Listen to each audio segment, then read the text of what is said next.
안녕하세요. 드림웨이브 약속의 시작 고학년 집침서 강의를 맡은 신기한입니다. 오늘 저와 함께 5단원 3과 고난 속에서도 하나님을 기억해요를 함께 살펴보도록 할게요. 5단원 3과에서 다루게 될 교리는 성도의 고난입니다. 고난은 인생에서 겪게 되는 온갖 수고와 고통, 어려움을 통틀어 일컫는 말입니다. 가난과 궁핍, 피조, 그리고 질병, 역경, 시련, 비천함 등 다양한 고난이 있습니다. 이 다양한 고난은 성경의 1차적인 원인을 죄에 대한 하나님의 형벌로 보고 있습니다. 그러나 성도가 겪는 고난은 도리어 하나님을 더 의지하고 따르게 하는 연단이며 하나님의 일을 이루는 통로가 되기도 합니다. 이러한 교리의 내용을 토대로 약속의 시작 1, 5단원 3과 내용을 함께 살펴보도록 할게요.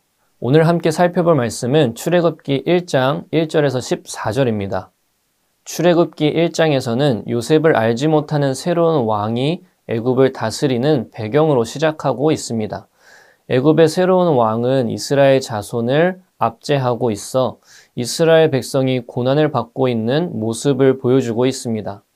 애굽으로 이주하여 고난의 시간을 보내고 있는 이스라엘 자손은 야곱의 12아들 루벤, 시므온, 레위, 유다, 이사갈, 스불론, 베냐민, 단, 납달리, 갓, 아셀이라고 성경은 소개하고 있습니다. 이스라엘 자손은 시간이 지나고 애굽 땅에서 크게 번성해 강력한 민족을 이루고 있다고 말하고 있습니다.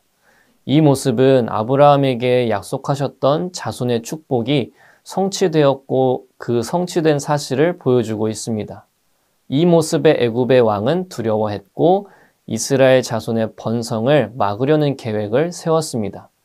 그리고 노동의 강도를 더욱 높여서 극심한 고난과 고통 가운데 살아가도록 했습니다. 이런 배경은 하나님의 구원의 계획이 임박했음을 보여주고 있으며 이스라엘 백성의 출애굽의 시작을 알려주고 있습니다. 이스라엘 백성의 출애굽은 고난 속에서 신실하신 하나님을 강조하며 구원의 역사를 보여주고 있습니다. 이와 같은 내용을 토대로 우리 아이들에게 가르쳐야 하는 원포인트는 고난 속에서도 하나님을 기억해야 해요입니다. 이런 내용들과 관련하여 오늘의 외울 말씀을 다 같이 한 목소리로 읽어보실까요? 사람이 감당할 시험 밖에는 너희가 당한 것이 없나니 오직 하나님은 미쁘사 너희가 감당하지 못할 시험 당함을 허락하지 아니하시고 시험 당할 즈음에 또한 피할 길을 내사 너희로 능히 감당하게 하시느니라. 고린도전서 10장 13절 말씀. 아멘. 계속해서 이와 관련된 세 가지 학습 목표를 살펴보겠습니다. 먼저 인지적 학습 목표는 고난 속에서도 하나님을 기억해야 함을 아이들로 하여금 알게 하는 것입니다. 둘째로 감성적 학습 목표는 고난 속에서도 하나님을 기억하기로 다짐하는 것입니다. 마지막 행동적 학습 목표는 고난 속에서도 하나님을 기억하는 삶을 사는 것입니다. 이 세 가지 학습 목표를 드림웨이브 레슨 플랜에 맞추어 교재의 내용을 소개해 드리고자 합니다. 오늘 웰컴 활동의 제목은 가장 먼저 부르는 이름입니다. 교재의 그림을 보면 한 친구가 누군가를 부르고 있는 모습을 볼 수 있습니다. 표정을 보니 어려운 일이 있는 것 같은데 누구를 다급하게 부르고 있는 걸까요? 라고 아이들에게 질문해 주세요. 그리고 말풍선 그림에 다급하거나 어려운 일이 있을 때 누구를 제일 먼저 부르는지 적을 수 있는 시간을 주세요. 모두 다 적었다면 말풍선에 그 이름을 적은 이유를 돌아가면서 한 사람씩 나눌 수 있는 시간을 주시길 바랍니다. 다 나누었다면 선생님께서 오늘 활동을 하는 이유에 대해 아이들에게 설명해 주세요. 예를 들어 우리는 다급하거나 어려운 일이 있을 때 가족을 부를 수 있고 친구, 목사님, 아니면 선생님을 부를 수 있어요. 가장 먼저 그 이름을 떠오르는 그 이유가 무엇일까요? 그것은 바로 나의 어려움을 해결해 주었던 기억이 있기 때문이에요. 이처럼 하나님의 사람도 어려운 일이 있을 때 가장 먼저 불러야 하는 이름이 있다는 사실을 알고 있나요? 누구의 이름일까요? 라고 질문해 주세요. 아이들의 대답을 들어주시고 그렇다면 한번 오늘 말씀을 통해 확인해 볼까요? 물어본 다음 웰컴 활동을 마무리해 주시면 되겠습니다. 이렇게 한 다음 어드벤처 활동으로 넘어가 주시면 되겠습니다. 오늘 어드벤처 활동은 설교 시간에 들은 말씀을 떠올리며 빙고 게임을 하는 활동입니다. 보기에는 총 27개의 단어가 적혀져 있어요.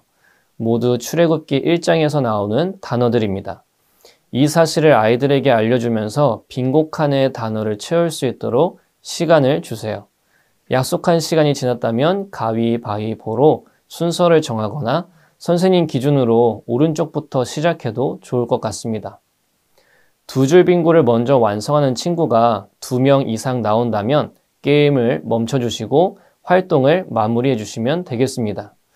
빙고 게임을 하면서 아이들이 단어를 이야기할 때 익숙하지 않은 단어가 있을 수 있어요. 선생님에게도 이런 생소한 단어가 있을 수 있기 때문에 빙고 게임을 하기 전에 미리 체크해 주시면 되겠습니다. 예를 들어 산파라는 단어와 시브라, 부아라는 단어예요.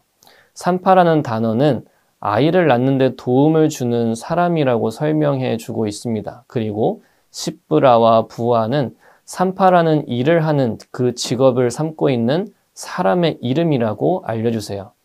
이렇게 빙고 게임 활동을 마쳤다면 이제 밸류 활동으로 넘어가 주시면 되겠습니다.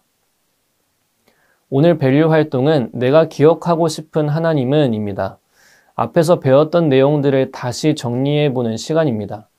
밸류 활동에서 가장 중요한 것은 내가 기억하고 싶은 하나님은 어떤 하나님인지 생각해보고 기억하는 거예요. 성경에는 다양한 하나님의 이름이 있다는 것을 아이들에게 알려주세요. 치료하시는 하나님, 함께하시는 하나님, 승리하시는 하나님 등 다양하게 하나님을 부르고 있습니다. 성경에서 말씀하고 있는 다양한 하나님의 이름을 기억해보고 내가 부르고 싶은 하나님의 이름은 무엇인지 생각해보는 시간을 아이들에게 주시길 바랍니다. 이렇게 약속한 시간이 지났다면 나누고 싶은 친구가 있는지 물어보고 그 기회를 주시길 바랍니다. 다 나누었다면 우리는 고난 가운데에서도 하나님의 이름을 기억해야 한다는 사실을 이야기해 주세요. 그리고 마지막으로 이번 과의 원포인트를 함께 외치면서 활동을 마무리해 주세요. 이렇게 밸류 활동을 통해 배운 말씀을 되새기고 다음 활동으로 넘어가 주시면 되겠습니다. 이제 우리 아이들이 오늘 말씀을 삶 속에서 살아내는 것을 도와주는 시간입니다. 밸류 활동을 통해 스스로 정리한 내용들을 토대로 일상 속에서 어떻게 말씀을 기억하며 살아갈지 인커리지 활동을 통해 살펴보도록 할게요. 이번 주 미션은 어려웠던 순간을 일기로 표현해보는 활동입니다. 밸류 활동에서 적은 하나님의 이름을 참고해서 한 주간 삶에서 어려운 순간이 있었다면 일기로 간단하게 기록해보고 그 순간 어떤 하나님의 이름이 생각났는지 함께 적어볼 수 있도록 지도해주세요. 예를 들어 이번 주 친구와 작은 일로 다투었다면 사랑의 하나님 또는 용서하시는 하나님이라는 이름을 적고 다툰 친구와 화해하고 사랑할 수 있도록 도와달라는 기도도 해보는 것도 좋을 것 같습니다. 그리고 다음 주일에 교회에 와서 어떻게 실천했는지 다 같이 이야기를 나누도록 할게요. 주일 예배의 은혜를 기억하며 예배일기도 함께 작성해 보세요. 이렇게 인커리지 활동을 마치고 선생님의 기도로 공과 공부를 마무리해 주시면 감사하겠습니다. 선생님 오늘도 수고하셨습니다. 5단원 3과 고난 속에서도 하나님을 기억해요를 함께 살펴보면서 우리 삶 속에서 고난을 주시는 하나님을 묵상하며 더욱 하나님과 가까워지는 귀한 축복의 시간이 가득하기를 소망합니다. 다음 시간에 뵙도록 할게요. 감사합니다.